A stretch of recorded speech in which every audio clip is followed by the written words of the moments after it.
You're listening to Catholic Chicago. Ahead, the Archdiocese of Chicago brings you programs about the people, events, and issues that touch our lives. Welcome to Catholic Chicago.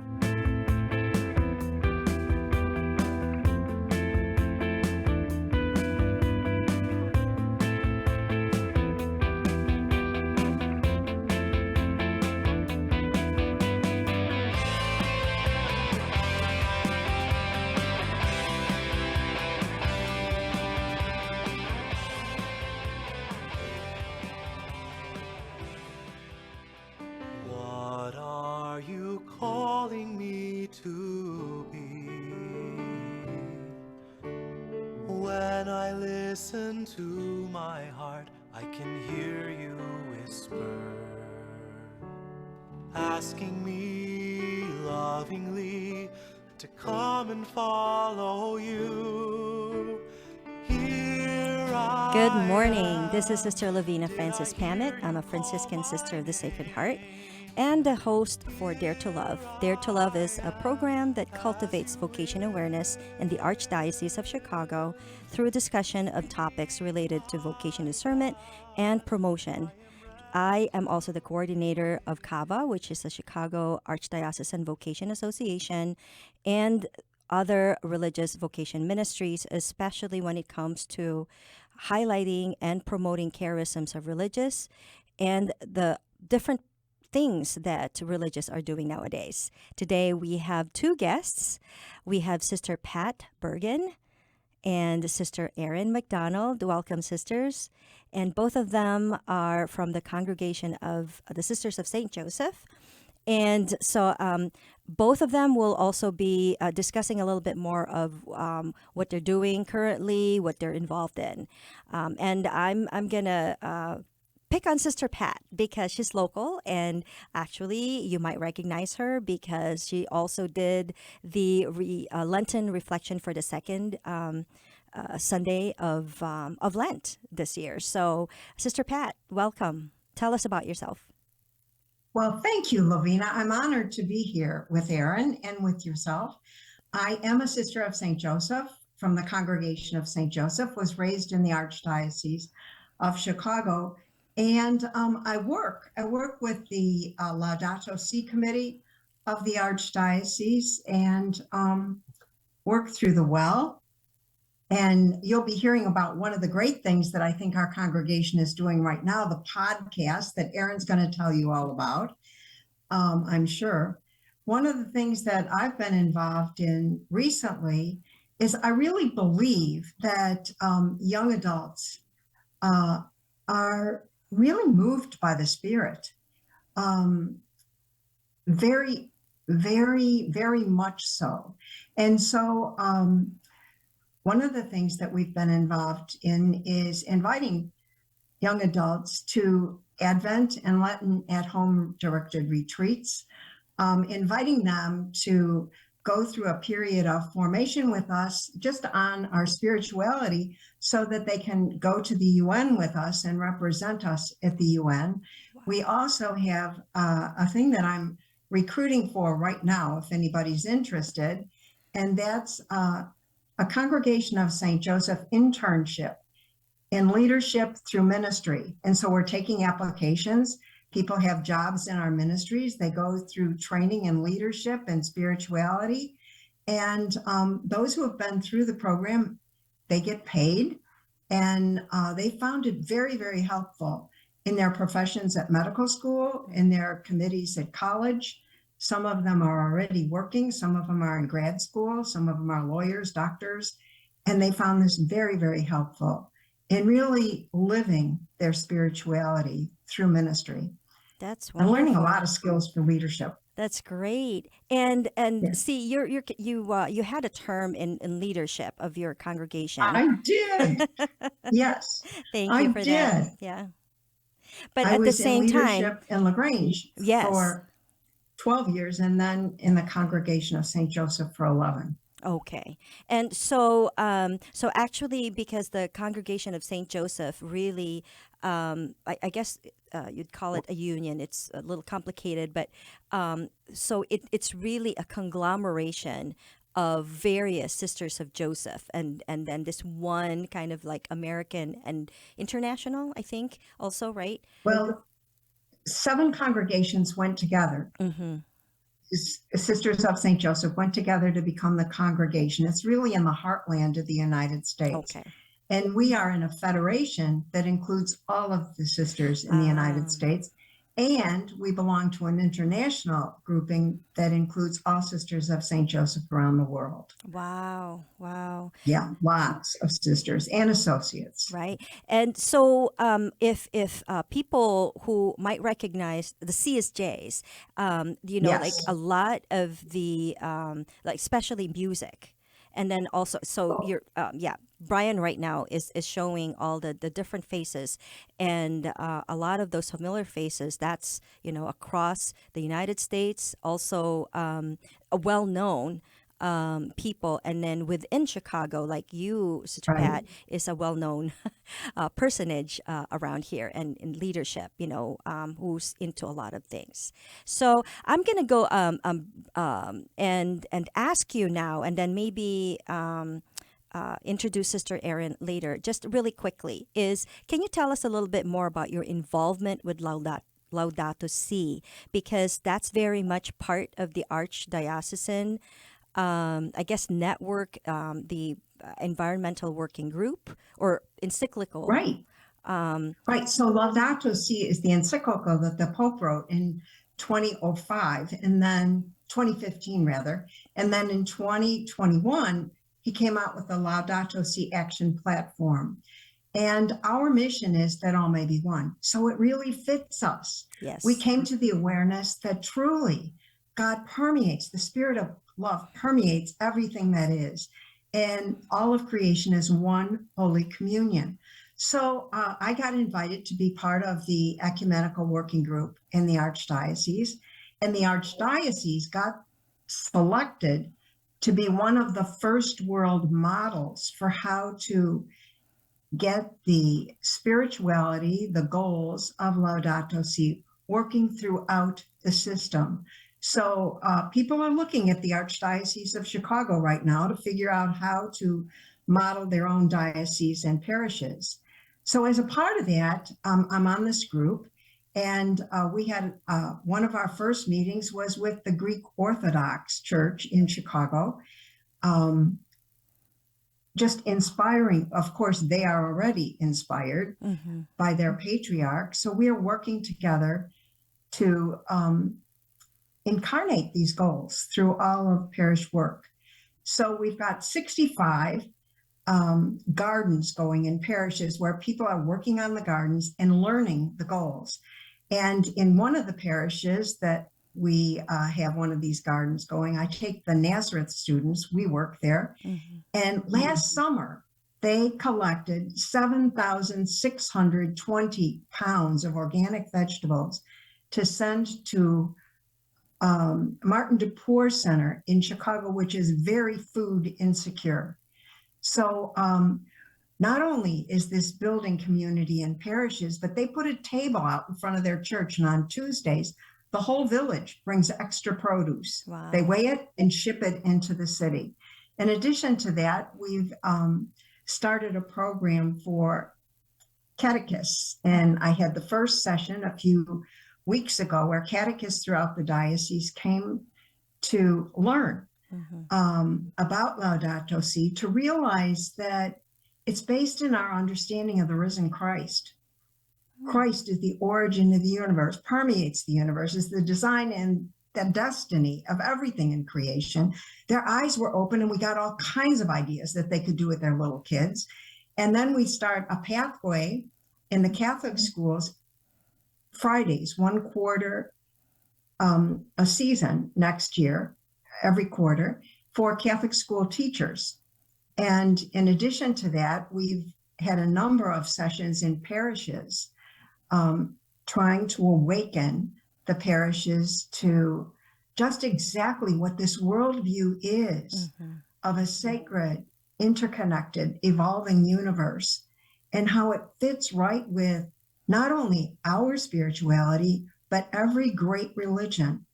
And so We've been working with Muslims, Jewish people, Protestants to activate this whole care to stop climate change and preserve the biodiversity of the planet.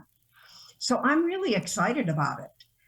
We have a Sounds like session it, coming up Sister May Pat. 4th at the Well on intercollegiology. You Yeah. can join it. Yeah.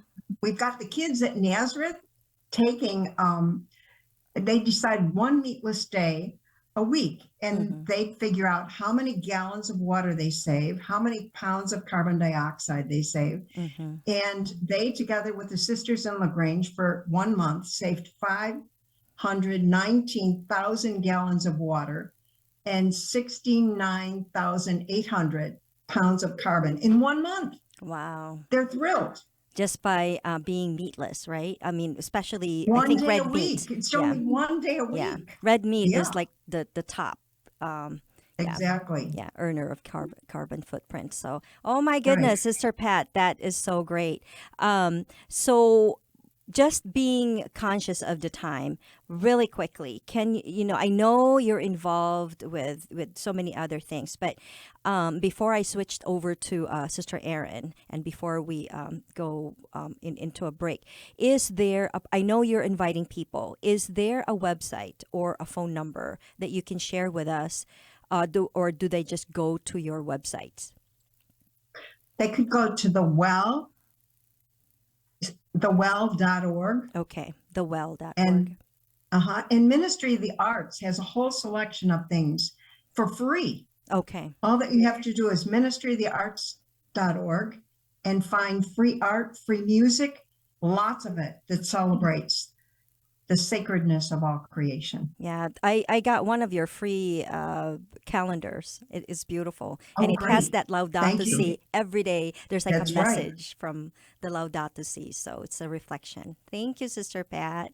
So Thank you. actually, hey, Brian Brock is here with me in the studio. He's our person to do the technology and connecting us together. And Brian, if you have the chance to kind of show where people can go to for Catholic Chicago, that video, Sister Pat Bergen's, I know we're into the, like getting into the first week of April, and soon it's going to be Easter. However, her reflection is really great. So I encourage people to go to Catholic Chicago, especially on YouTube, find the Catholic Chicago channel and look for Sister Pat Bergen's reflection. So Brian is looking for it right now. If you go into, I think, Lenten Reflection. Yeah. So all the playlists there, including Dare to Love, you can choose the playlist that you can go to, and then just click on the video. And you can choose week 2, and you will hear Sister Pat's very passionate reflection. There he is. To see him radiant in the sunlight, he looking at the stations of the cross all around him, and I changed forever, beholding a beloved heir of God, who is seeing with God's eyes. Everyone has transfiguration moments. Today, we're invited to remember the times when we knew without a doubt we are infinitely loved by God, when the heart of God seemed to be pouring through us and all around us, holding us in a sacred communion. Ask that these rememberings fill every fabric of our being. Listen to God saying, "You are my beloved, in whom I am well pleased." Listen again and again as the word "you." And that's Sister Pat, and as you can see, even live, she's very passionate. So don't miss that reflection. So I'm going to take this time also to take a break, and then when we come back, we're going to have Sister Erin tell us all about Beyond the Habit and her ministry, university ministry. Okay, don't go away, folks. We'll be back. What are you calling me to be? listen to my heart, I can hear you whisper, asking me lovingly to come and follow you. Here I am. Did I hear you call my name? Here I am, as you will. Speak, my God, I am ready to begin. Here I am, I come to follow you. Caring adults make all the difference in the lives of adolescents. Catholic Charities understands this, and our mentorship programs provide a free opportunity for young adults to spend time with volunteers who genuinely care about them. This program is ideal for youth aged 9 through 12 who may need support navigating the challenges of childhood and early adolescence.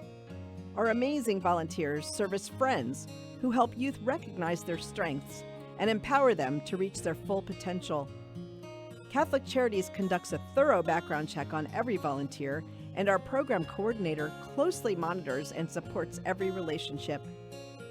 Mentoring is a fun after-school program that can help young adults build confidence and enjoy fun activities with their peers too. To learn more, visit CatholicCharities.net or call 312-655-7970 in Cook County and 847-782-4224 in Lake County. We're connecting youth with great role models. Join us today.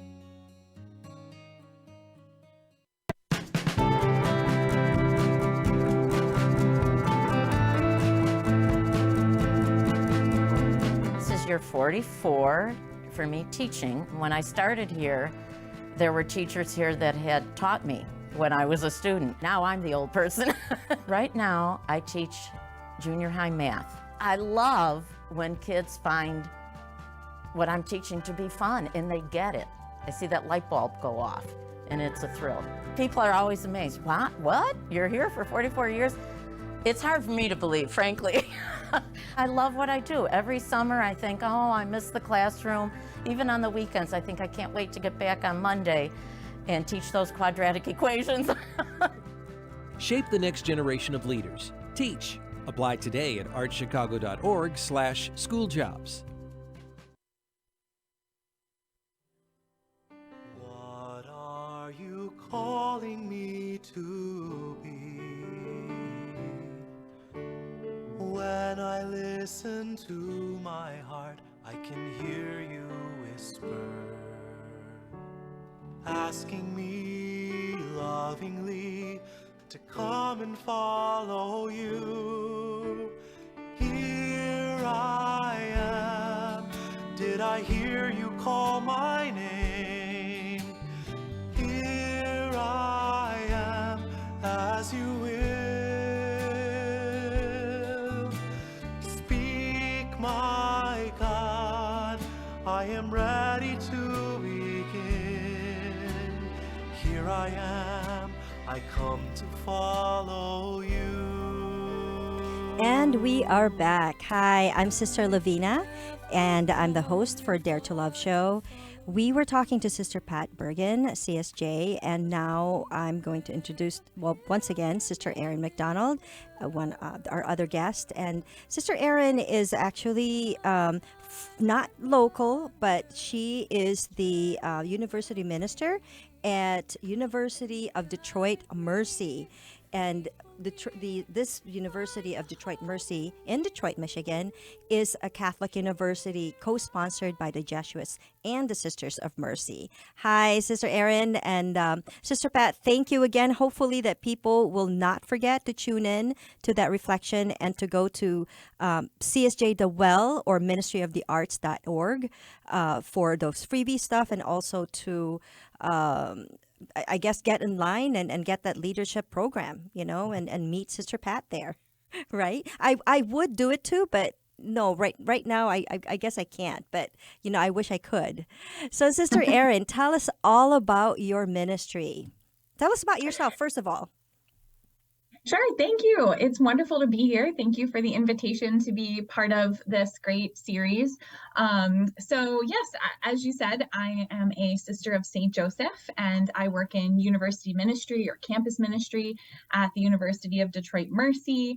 And my particular job on our team, on my ministry, is service and social justice. So it's really kind of faith in action kinds of programming, Catholic social teaching, advocacy, and local service projects, and engaging students in the work of solidarity. And, kind of my I feel my primary mission ministry here is the spiritual accompaniment of all students on campus. We have a pretty religiously diverse campus, which is a wonderful challenge and gift and grace for me personally and spiritually. So that's kind of my quote unquote day job. And so another part of ministry that I do, in addition to working in campus ministry, is with my congregation, and part of our new podcast series called Beyond the Habit. And that is a new project we started in the fall. And myself and my friend, Sister Colleen Gibson, who is also a sister of St. Joseph. She is a sister of St. Joseph from Philadelphia. The two of us co-host, and we have a great team, Elizabeth Powers and Sister Sarah Simmons, who we would not be able to do any of this without them, and also without the support, prayers, and resources of our many sisters and associates. So it's really a labor of love and a product of many, and it's been, a wonderful adventure for us to start on. That's great. Maybe later on, other than having podcasts, you can also have it on YouTube, right? Just like Dare to Love. Yes, you'll have to give me some hints and some tips. Well, that would be Brian. Okay. And the whole crew. Yeah, they taught me. Brian Brock, by the way, is the one that recruited me from 2018, and like, what is it, more than 3 years later, I'm here, and people might think like I've been doing this for a long time, but I'm like, what do I do? So you have to start somewhere. But Yeah. I haven't listened to your podcast, but when I saw that, I'm like, oh, I gotta have Sister Erin as my guest. I really want to find out more. So. Well, great. Thank you. I mean, hopefully you'll get a chance to listen in a little bit. We are in the midst of our second season, and so there is a new episode being released every other Tuesday.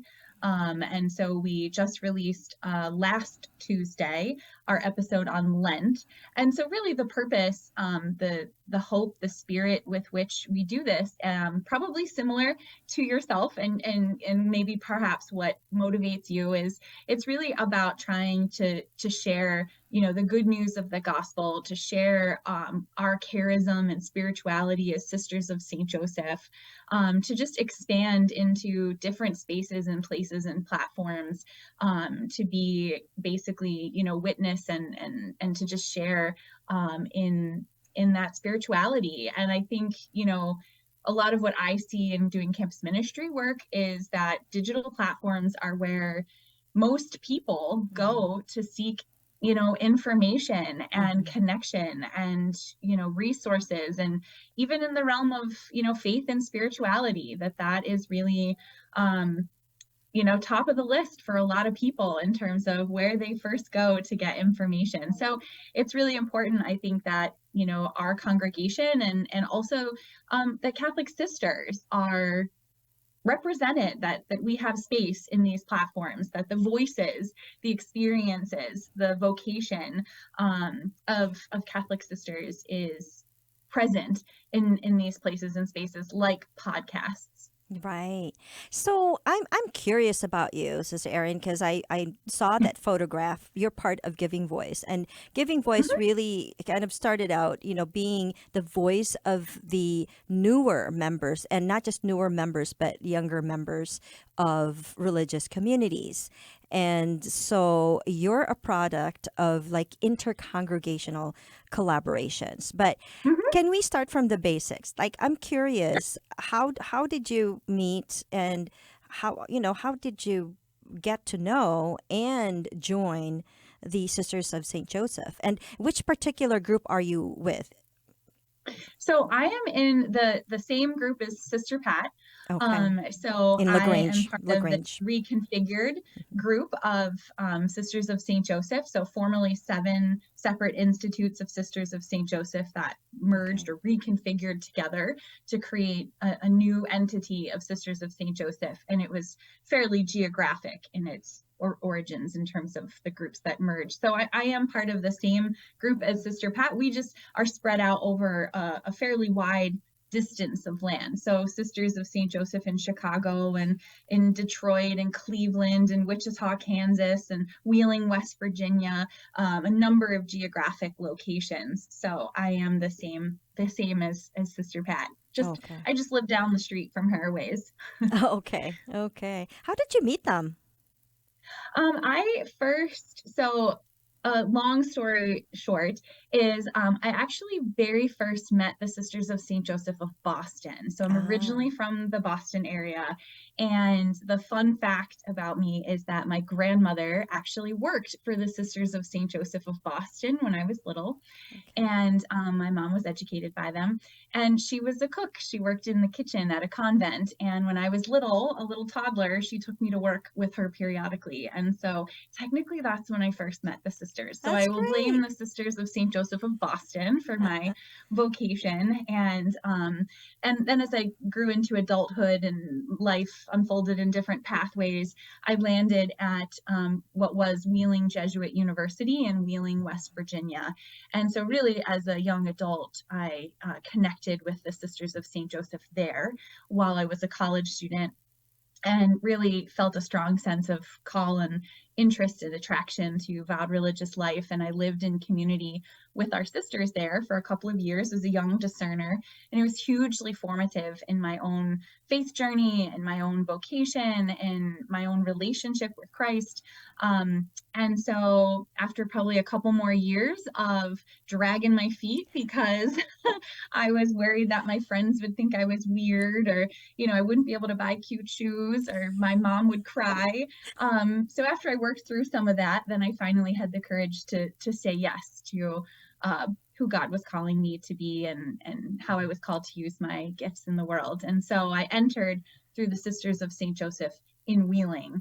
And because the Wheeling sisters reconfigured with the other sisters here, we became one. So I've lived in Cleveland and Detroit and a number of different places within, our area. I love that story. Yeah. And now, does it feel like home? Absolutely. I am home. And I feel in this life, it has especially been true as I've lived in a number of different physical locations. I've lived in different cities. I've lived in different houses with different configurations of sisters and associates. And I am very much aware that home is, for me, being with our sisters and being in our charism family, that's truly home for me, that sharing in this life, this vowed religious life together is what creates a sense of home, so it's more home in our charism than necessarily the physical building or the physical city where I live. That's great. Thank you so much. So we're at the end of our show. Any last invitation from you, Sister Erin, at this point? Sister Pat kind of did that already, but really quickly, like a few words. I would just say, if you're interested to know more about the Sisters of St. Joseph or about religious life, tune in to Beyond the Habit, season 2. We have some funny episodes. We have some very deeply reflective episodes, but all of it is about the great love of God. So please tune in, and the website will show you where you can email us as well if you want to connect or if you have questions. So thank you, and it's wonderful to be here with all of you. Thank you both so much, and God bless everybody. Again, thank you with my partner in crime over here, Brian Brock, who's like behind the scenes, and maybe I'll pull him as a co-host maybe next time, right, Sister Pat? Yeah. Thank you, Sister Erin, and thank you all. God bless everybody. Tune in next month.